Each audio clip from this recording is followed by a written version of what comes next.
Ok. Oi pessoal, eu sou Marcelo Copello, estou no Copacabana Palace com o Jean-Philippe Delmas, o grande maestro do Château Haut-Brion. The maestro, right? You are in charge of all the wines from the group or just Haut-Brion? No, all the wines from the groups means Haut-Brion plus La Mission Haut-Brion and the new estates in Saint-Emilion called Quintus. Great, great. You are the third generation in charge of the Chateau. Yes. Right? You're practically born in Chateau. Almost. Which are the oldest memories you have with the wines in your life? Oh. Difficult question. Difficult question. Because for my father it was maybe easier because he was single with no brother, no sister, so we have no choice, no option to follow the step of his father, of my grandfather.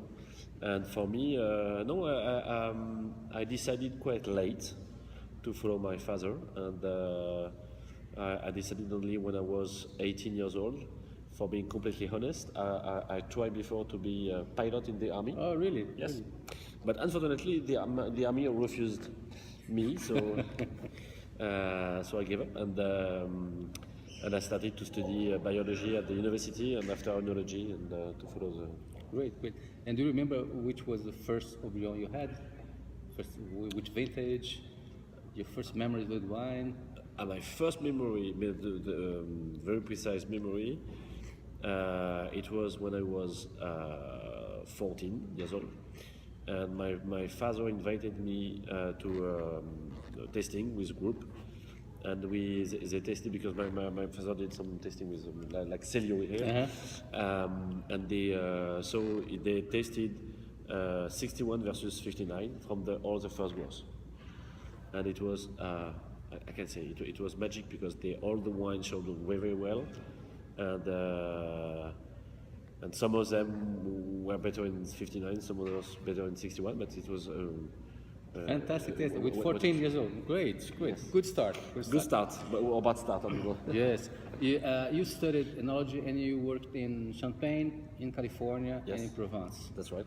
This experience, very well informed. Yes, very well, very wide experience.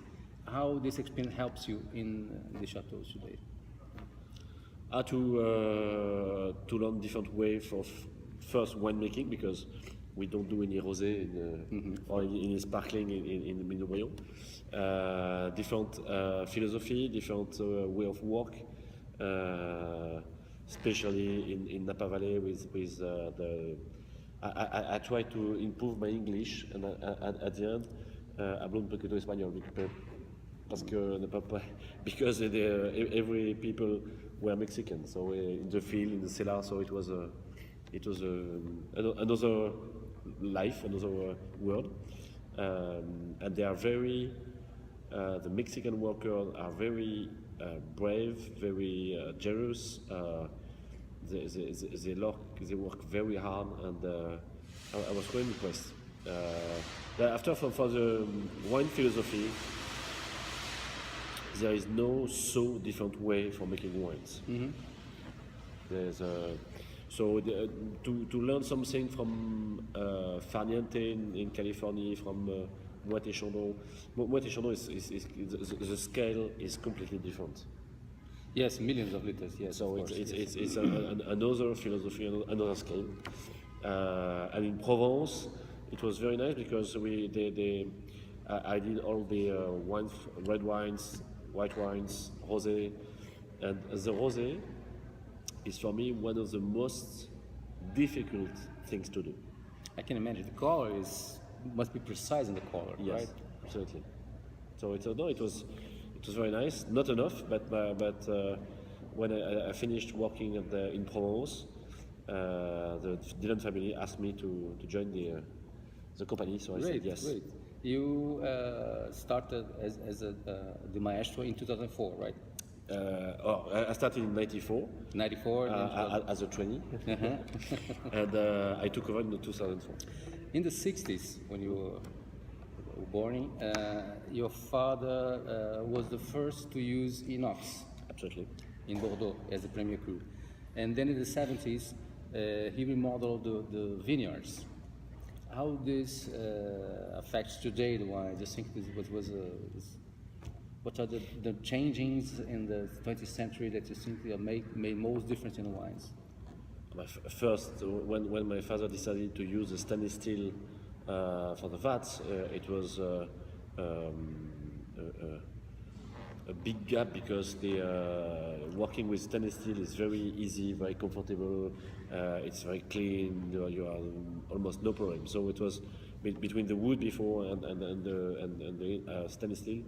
It was again a big gap. After for the clonal selection, I would say it's now I have this heritage. We try to find the best clones for the terroir of Haut-Brion. It's a long process. It takes, it took, but it still continues. So it takes 30 years, 40 years before choosing the best vine varietal for the ecosystem of Haut-Brion. So it's a very long process, and I'll continue. And it's a crazy research. To someone that have never tasted Haut-Brion, how would you describe the wine in comparison with the other premier crus, Mouton, Lafite, Margaux, and Latour? But for the to someone who never tasted no, but for the Pauillac from Lafite, Latour, and Mouton, they are very, I would say, strong Cabernet Sauvignon wines, very powerful, very rich, very opulent, and especially for Latour, it takes a very long time before the wine is starting to be drinkable. Margaux is another Cabernet style. It's very elegant, very complex. The perfumes. It's for me. I think I can find Margaux in blind tasting. More feminine. More feminine. And Haut-Brion, it's how can I say? It's special because we are not a Cabernet wine. We use Merlot and Cabernet. Sometimes majority Merlot, sometimes majority Cabernet. But the ecosystem is so special that is stronger than the vine varietals that we use. So you have all the flavors for the noise, the coffee bean, the chocolate, the tobacco, the Havana and cedar wood. All these flavors come from the soil and the ecosystem. We don't have any bean in the vats or in cigars, and so it's the signature of our wines is very special, very special. And after on the palate, I will say is maybe the most refined wine. The tannins is never aggressive. Is powerful but very soft, very smooth, silky. I like the touch of the Haut-Brion. So Haut-Brion, in 2 words, complexity and finesse. That's right. Okay, good description. Good description. About climate change. Yes. How did this change your winemaking? You You picked earlier, maybe? No, Same? not yet. Not yet. That's true that in the last 20 years, the weather condition is warmer and drier in general. So it means that the level of alcohol is higher and higher. The level of acidity is a little bit lower, but not so low. So now we have to change our mind because in the last 50 years we are looking for making sugar. So now we have enough sugar, so we have to change the mind. For example, we stop to put feed in the vines to stop the energy, if I may say, of the vines. So there's a growing process to slow down. And now we are going back to put some feed in the vines to irrigation. Yes. Okay. So not a dramatic change. Not yet. Okay.